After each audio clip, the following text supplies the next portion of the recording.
I think the U.S. can be incredibly competitive.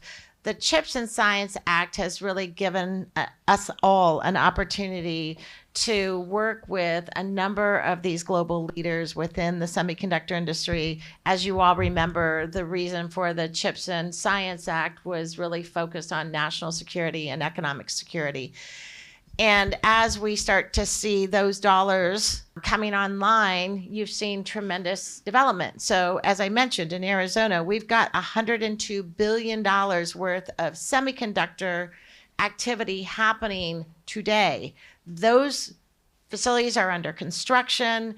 We've got, obviously, you mentioned TSMC's announcement. We've got over 40 semiconductor companies that we've been able to attract to our state just in the last couple of years.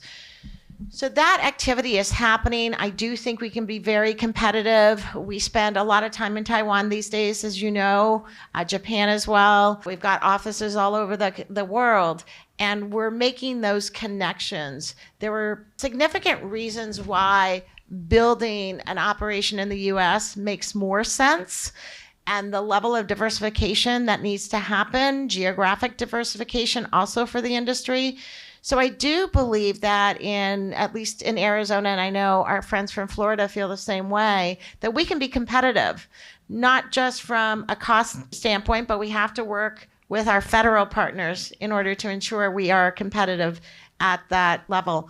But also from a timing standpoint, we're seeing our operations up and running, and I believe that we can continue to lead the world in advanced manufacturing as we start to see a lot of these new opportunities come online. We're going to compete in all kinds of sectors, I think, in RF technology and the interposers that we're working on, kind of our specialty area in advanced packaging. There's other advanced packaging obviously going on throughout the country. I don't think CHIPS was enough. CHIPS was good. The leverage of CHIPS, of the incentive packages, really didn't help.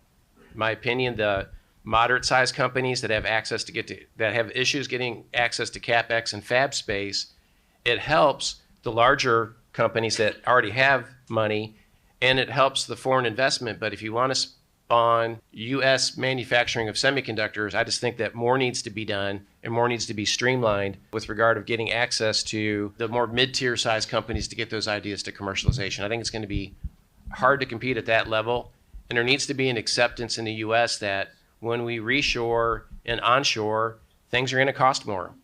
We pay differently and we have different standards, and that just needs to be an accepted part, which is the hard thing to say when inflation is the great conversation right now.